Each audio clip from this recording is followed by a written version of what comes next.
réagi. Dernière en date, les confessions religieuses. Ces réactions sont normales, à en croire un expert électoral croisé par Joseph Oscar Mbalkaïj.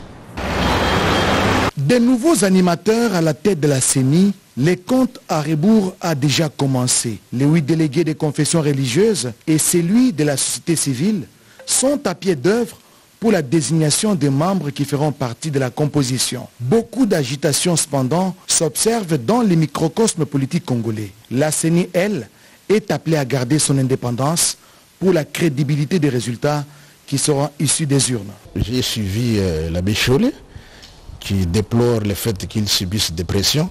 Bon, ça je ne vais pas commenter là-dessus, c'est tout à fait normal que tous ceux qui veulent se retrouver veulent que leur candidat soit désigné. Mais tout dépend, au fait, le dernier mot revient à toutes les confessions religieuses qui ont pour devoir de désigner leur candidat. Mais maintenant, s'agissant de la dépolitisation et de l'indépendance de la CENI, vous savez, l'indépendance de la CENI, c'est un problème, et moi j'ai écrit un livre là-dessus qui sera édité bientôt. C'est une indépendance fonctionnelle. Il y a les problèmes, par exemple, de financement, ça ne dépend pas de la CENI. Il y a les problèmes justement de désignation des membres, ça ne dépend pas de la CENI. Il y a les problèmes de la sécurisation, ça ne dépend pas de la CENI. Il y a les problèmes des campagnes électorales qui doivent décider des médias, ce n'est pas la CENI. Une CENI apolitique, loin de toute pression politique, c'est possible. En tout cas, c'est le souhait de tout Congolais épris de paix. Il faut y arriver à ça. Mais ce n'est pas facile d'arriver à la transparence, ce n'est pas facile d'arriver à construire la confiance. Parce que ça dépend. Hein. Il y a des gens qui croient que pour qu'il y ait confiance, il faut que son point de vue passe. Mais ce n'est pas ça. Votre point de vue par rapport à la loi et par rapport à l'organisation technique des élections. 8 ans d'expérience et chargé de formation au niveau international et détenteur de la mémoire institutionnelle, les professeurs et analystes des questions électorales, Koukatoula Falash, exhortent les uns et les autres à se soumettre à la décision des confessions religieuses et de la société civile. L'armée a sauvé la vie de 8 voyageurs blessés lors de l'attaque d'un camion tombé dans une embuscade de ADF MTM. Les faits se sont déroulés hier à Tchani, c'est à Beni, au Nord Kivu. L'armée confirme aussi la mort de 18 autres civils. L'une des personnes blessées témoigne dans ce reportage. Cette femme encore sous le choc fait partie des rescapés. Elle affirme que leur véhicule est tombé dans une embuscade des ADF MTM et grâce à l'intervention de l'armée, 8 personnes ont été sauvées.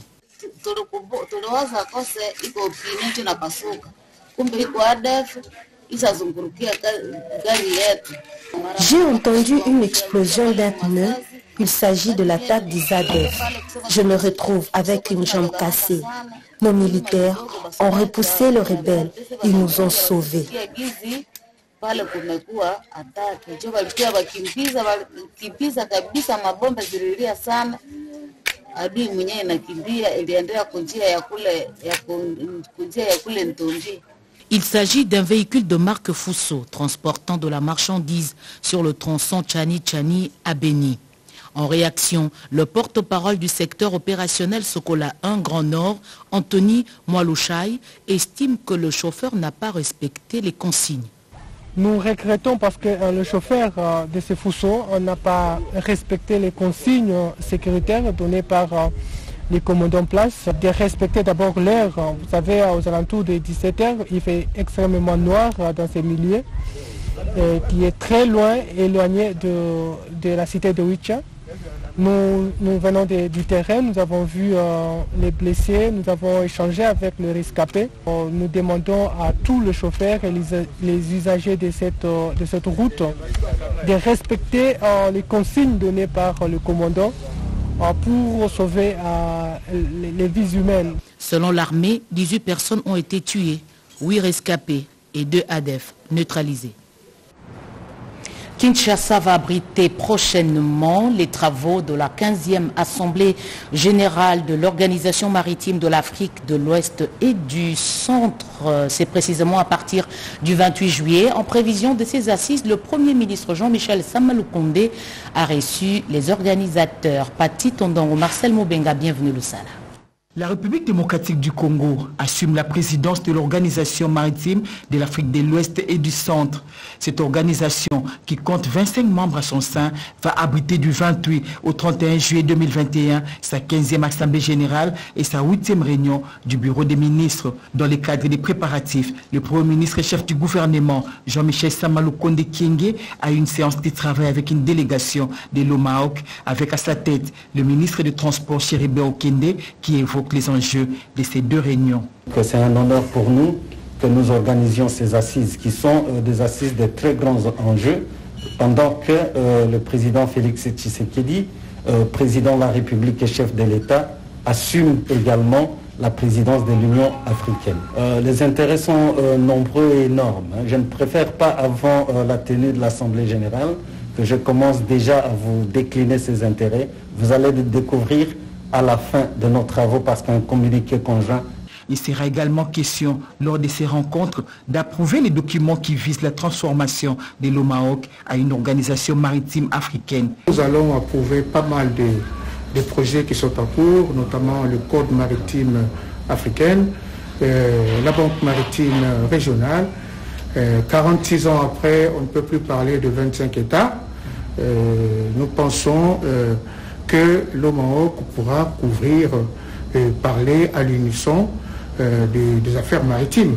C'est un dossier très très important, la transformation de l'OMAOC en OMA, que nous voulons que ce soit pendant la période où le président Félix Tshisekedi, président de la RDC, assume le sommet de l'Union africaine. 25 délégations sont donc attendues en République démocratique du Congo pour ces grands-messes. Un autre rendez-vous, ce sont les états généraux de l'enseignement supérieur et universitaire. Pour bien préparer cette rencontre, une feuille de route pour la mise en œuvre effective du système LMD a été adoptée aujourd'hui au terme de l'atelier préparatoire. Edith Chalakatala. 2 jours de travaux intenses autour du thème redynamisation de l'aboutissement des réformes essentielles de l'ESU, LMD numérisation. Pour une université efficace, les chefs d'établissement d'enseignement supérieur et universitaire, tant publics que privés, scientifiques et autres chercheurs ont passé en revue les conditionnalités de cette mutation révolutionnaire de l'université congolaise. Le ministre de l'enseignement supérieur et universitaire, Mohindo Nzangi, qui avait ouvert ses assises, avait des objectifs clairs assignés aux participants. Le ministre de l'enseignement supérieur et universitaire, Mohindo Nzangi, qui avait ouvert ses assises avec des objectifs clairs assignés aux participants, est revenu pour tirer les rideaux de cet atelier préparatoire des états généraux de l'enseignement supérieur et universitaire et en recevoir les conclusions. Il est donc plus qu'urgent de nous conformer à la loi cadre de 2014 et à l'option politique exprimée par le président de la République, son Excellence M. Félix Antoine Tshisekedi Tshilombo, est réaffirmée par le gouvernement de la République. La mobilisation intellectuelle et l'implication des acteurs universitaires, éducatifs, socio-économiques, ainsi que des partenaires institutionnels me rassurent quant à l'adhésion de tous. L'arrimage au système LMD, licence, master, doctorat, n'est pas une option, mais plutôt un impératif. Alliances et coalitions géopolitiques diplomatiques en Afrique médiane, c'est un sujet de recherche défendu à l'Université pédagogique nationale pour l'obtention d'un titre de docteur en relations internationales. Je vous laisse découvrir l'auteur de l'œuvre devant le jury, Jacques Mégy. La salle de promotion de l'Université pédagogique nationale, UPEN, a servi de cadre à la soutenance de la thèse de doctorat du récipiendaire Augustin Manguemossi Louaou sur la problématique des alliances et coalitions géopolitiques et diplomatiques en Afrique médiane. Le chercheur Augustin Manguemossi démontre que sur le plan géopolitico, géostratégique et intellectuel, il y a l'émergence de l'espace dit Afrique médiane ou Afrique du centre. Selon Augustin Manguemossi, la nouvelle cartographie géopolitique exige la recentration de la République démocratique du Congo qui est l'élément catalyseur pour bâtir une Afrique prospère en partant du centre. Pour le développement intégral, la RDC doit s'inscrire dans la logique de la solidarité stratégique qui passe par les alliances régionales, tricontinentales et les coalitions géopolitiques. Le Congo doit ainsi s'imposer dans la dynamique créée par la mondialisation. Après les jeux de questions-réponses avec le membre du jury, Augustin Manguemossi Luau a été délibéré avec la mention plus grande distinction, devenant ainsi docteur en relations internationales. Les jurys étaient présidés par le professeur Kabuita Kabolo. La cérémonie du jour a été ouverte et clôturée par le recteur de l'IPEN. Dans un océan de fake news, comment dénicher l'information? À l'initiative de l'UNESCO, des journalistes viennent d'être outillés sur les techniques professionnelles. Marie-Louise Mbela. Le secteur de l'information et de la communication est gangréné actuellement par les fake news, dont il faut ajouter les phénomènes de la désinformation et de la mésinformation véhiculée dans la presse et les réseaux sociaux. À l'heure du numérique, l'UNESCO, cette agence des Nations Unies qui promouvoit la culture, l'éducation et la science, s'aligne dans la lutte contre ces différents virus dans le secteur. C'est l'essence de cette formation axée sur les fake news qui a placé les journalistes devant leurs responsabilités. À la clôture, les professionnels des médias sont ainsi appelés d'éviter de diffuser les informations et de s'attaquer à la vie privée des individus. Par contre, ils doivent s'intriguer aux informations des réseaux sociaux et de développer plutôt le sens profond d'analyse et de vérification des faits avant toute diffusion pour ne pas tomber dans la diffamation. Nous s'attendons d'abord à une sensibilisation des journalistes. Attirer l'attention sur la question parce que la question est dramatique. Nous avons voulu te donner les instruments pour pouvoir faire la différence entre ce qui est des informations, ce qui est mésinformation, ce qui est vraiment du domaine des nouvelles qui nuisent à la bonne marche des sociétés démocratiques et de la paix. L'UNESCO qui milite pour un journalisme de qualité promet de dupliquer cette formation à travers les provinces pour atteindre un plus grand nombre de journalistes, enfin de mieux combattre ces fléaux. Des dénonciations des faits de corruption qui accablent les institutions du pays. Les actes ont été commis de janvier 2020 à décembre de la même année. Un rapport du réseau des parlementaires africains contre la corruption vient d'être publié à ce sujet. Le réseau des parlementaires africains contre la corruption fait de la lutte contre ce fléau son cheval de bataille. La présentation de ce rapport réalisé grâce au centre d'écoute APNAC RDC entre dans cette ligne de compte. Selon le président de l'APNAC, Jean-Pierre Passizapamba, des institutions de la République démocratique du Congo ont été prises en compte par ce rapport. Il s'agit de la présidence de la République, du Parlement, du gouvernement central, des gouvernements provinciaux et aussi des institutions d'appui à la démocratie, à savoir la CENI, le CNSA et également la Banque centrale du Congo. Il ressort de ce rapport un manque à gagner pour l'État congolais de plus de 7 milliards de dollars américains pour la période de janvier à décembre 2020 et 150 terrains de l'État spoliés. Jean-Pierre Passizapamba circonscrit ce rapport. Ce qui a été très essentiel, c'est la présentation du rapport sur les faits de corruption dénoncés par le peuple congolais, par les citoyens lambda de la République démocratique du Congo, moyennant notre numéro vert. Désormais, tout le peuple congolais peut utiliser ces numéros. Le deuxième vice-président de l'Assemblée nationale qui a représenté le président de la Chambre basse à cette manifestation invite le Parlement et le peuple congolais à s'approprier ce rapport. Un échange fructueux a sanctionné la présentation de ce rapport. Comment utiliser efficacement les deniers publics? Architectes, ingénieurs et économistes viennent d'améliorer les connaissances en matière de droits et de devoirs autour de la transparence. 9 jours ont suffi aux architectes, ingénieurs et quelques économistes congolais à approfondir les connaissances sur le marché public, le partenariat public-privé et ses contours. Les enseignements pédagogiques et didactiques sur le marché public ont été dispensés par les formateurs et experts que dispose l'autorité de régulation des marchés publics RMP. Les participants ont acquis de nouvelles notions devant leur permettre de mettre en pratique et d'assurer la croissance du secteur. Ce renforcement des capacités est d'une utilité indéniable dans la carrière professionnelle de ces corps de métier et de tout un chacun, a affirmé la présidente de l'Association des femmes architectes du Congo, Nora Pindi. Nora Pindi, qui a aussi salué la collaboration entre la FARC et la RNP, cette institution qui ne ménage aucun effort dans l'offre de ses services. Notre joie est vraiment immense de pouvoir remarquer que nous avons un apport positif pour le développement de notre pays, pour contribuer au programme ou au projet de développement du chef de l'État. Et ce que nous avons appris aujourd'hui, nous sommes armés pour contribuer pleinement aux 60% de la dépense publique parce que les marchés publics dépendent beaucoup de cela. Et nous sommes très reconnaissants à l'autorité des régulations des marchés publics, à tous les architectes qui ont participé, à tous les ingénieurs et économistes qui ont été présents.